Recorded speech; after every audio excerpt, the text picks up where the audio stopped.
Hello guys, आज हम start करते हैं वात दोष। ये क्रिया शरीर का टॉपिक है और ये बहुत इम्पोर्टेंट टॉपिक है।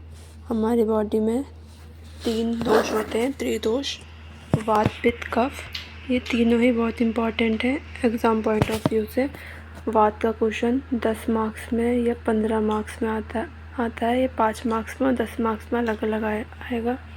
इसमें अगर 10 मार्क्स का क्वेश्चन आएगा तो उसमें वात की व्युत्पत्ति, निरुक्ति, गुण, स्थान, कर्म, उसके 5 प्रकार, उनके स्थान और कर्म सब एक्सप्लेन करने होंगे।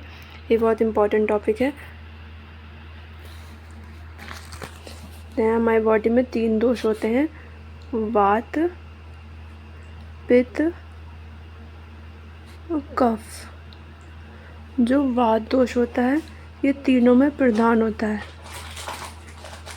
ये वात दोष तीनों में प्रधान होता है क्योंकि वात दोष मूवमेंट कराता है और ये दोनों इनएक्टिव होते हैं। ये दोनों मूवमेंट नहीं कराते, वात दोष ही इन दोनों का मूवमेंट कराता है क्योंकि वात दोष इन तीनों में प्रधान दोष है।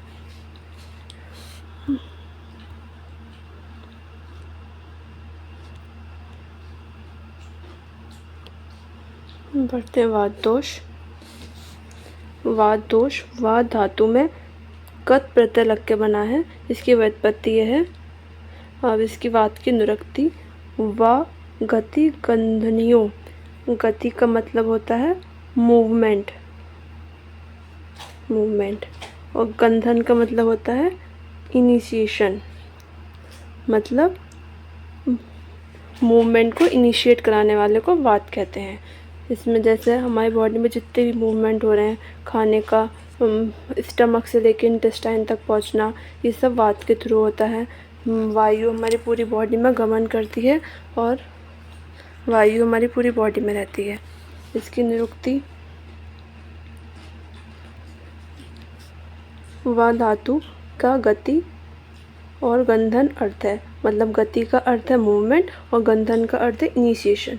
मूवमेंट को इनिशिएट कराने वाले को वात कहते हैं। वात शरीर में गति उत्साह को करने वाला है। गति को उत्साह को करता है, मतलब किसी भी कार्य को इनिशिएट करता है, उसे वात कहते हैं। वात के गुण, हर किसी के अपने अपने गुण होते हैं। हम वात को देख तो सकते नहीं, इसलिए हम इसके गुणों को देखते हैं। वात के गुण होते हैं रूक्ष, लघु, शीत, खर, सूक्ष्म, चल, अनिल। इसका श्लोक है तत् रूक्षो लघु शीत खर सूक्ष्म चलो अनिल। इसके आचार्य वाग्भट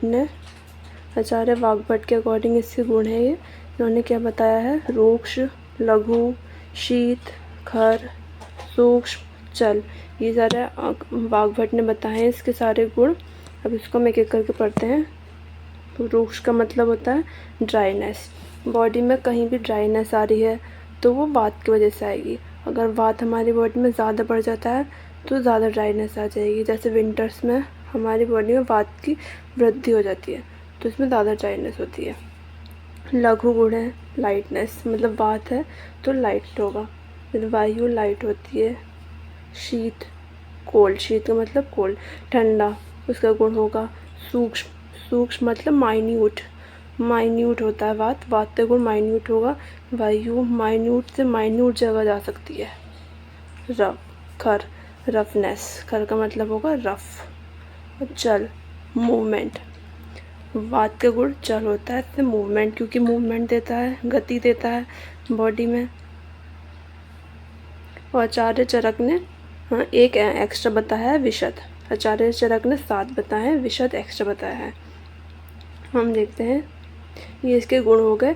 ये जो श्लोक है वात के गुण का, ये बहुत इम्पॉर्टेंट है, ये हर जगह काम आएगा। इसको बाय हार्ट लर्न करना है। क्या श्लोक है, तत् रूक्षो लघु शीत खर सूक्ष्म चल अनिल। ये बहुत इम्पॉर्टेंट श्लोक है। यह अष्टांग हृदय सूत्र स्थान का है, फर्स्ट चैप्टर का 28 श्लोक।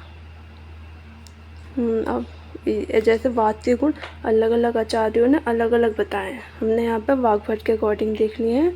और क्योंकि वाग्भट का श्लोक इम्पॉर्टेंट है, ये हर जगह काम आता है और वो एक्स्ट्रा करने की ज़रूरत नहीं है, आप लोग ये याद कर सकते हैं। और आचार्य चरक ने एक 7वां बताया है, विशद। हम देखते हैं वात के स्थान। आचार्य चरक ने तो वात का सर्व शरीर बताया, मतलब कि वात हमारे पूरी बॉडी में रहता है, सर्व शरीर व्यापी, वायु हमारे पूरी बॉडी में रहती है। हम वाग्भट के अकॉर्डिंग पढ़ते हैं। वाग्भट का ये श्लोक इम्पॉर्टेंट है। पक्वाश्य कटी शक्ति श्रोतस्थि स्पर्श इंद्रियम स्थानम वातस्य तत्रापि पक्वधानम विशेषता। ये श्लोक है आचार्य वाग्भट के अकॉर्डिंग वात के स्थान का। इसका हम एक एक करके देखते हैं। वात के स्थान कहाँ कहाँ है। पक्वाश्य मतलब मलाशय में है।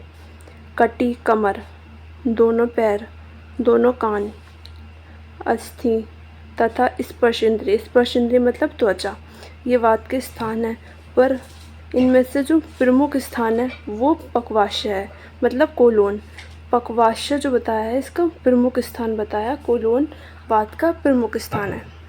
और एक वाग्भट का ये श्लोक भी है कि ते व्यापी नोपी नाभ्यो ध्रोमद्यो सर्व संश्रा, कि वायु नाभि के नीचे विशेष रूप से रहता है।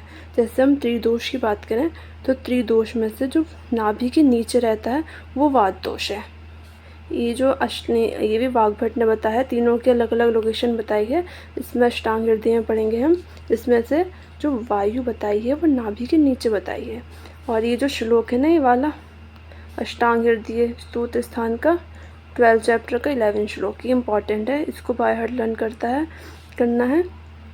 ये 5 नंबर में भी आ सकता है कि वात के स्थान एक्सप्लेन करो, तो ये इसमें श्लोक लिखना होगा। हम देखते हैं वात दोष के कर्म। वात दोष के कर्म चरक अनुसार उत्साह निश्वास चेष्टा धातु गति समा मोक्षो गति मताम वायु कर्म विकार जप, ये है वात दोष के कर्म। ये चरक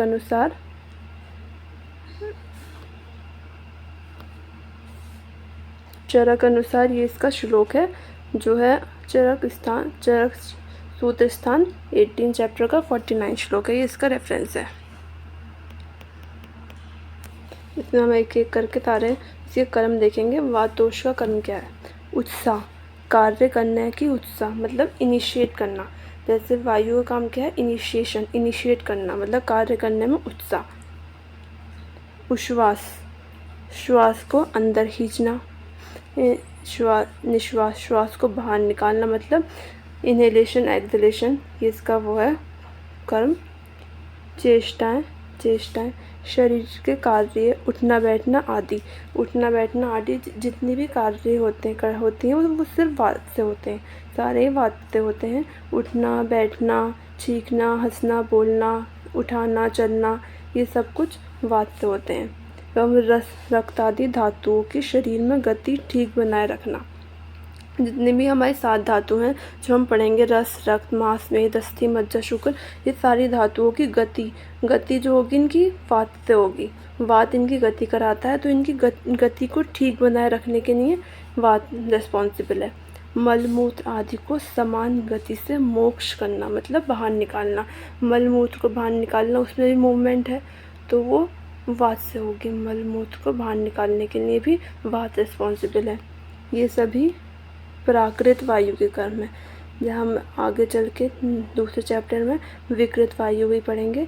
ये जो है प्राकृत वायु है, मतलब अगर वायु ठीक ढंग से काम कर रही है, वात दोष ठीक है हमारी बॉडी में, तो ये सारे काम सही से होंगे। कार्य करने में उत्साह होगी, हम इनहेलेशन एक्सहेलेशन अच्छे से कर सकेंगे, और हम सारे कार्य जो रस रक्त आदि धातुएं भी ठीक से गति बनाए रखेंगी। मल मूत्र का भी समान गति होगी। ये सारे काम वात से होते हैं, तो ये वात के कर्म है। और ये चरक अनुसार ही श्लोक है, ये इम्पॉर्टेंट श्लोक है, इसको बाय हार्ट लर्न करना है। हम वात दोष के प्रकार देखते हैं। वात दोष के 5 प्रकार हैं। प्राण वायु, उदान वायु, व्यान वायु, समान वायु, अपान वायु। ये 5 है। इन 5 के अलग अलग स्थान और इनके कर्म देखेंगे। इनके अलग अलग स्थान और कर्म हैं। ये भी इम्पॉर्टेंट है। 5 नंबर में ये भी पूछ लिया जाता है कि वात दोष के प्रकार लिखो या उदान वायु के स्थान और कर्म लिखो, तो ये भी हम अलग अलग पढ़ेंगे।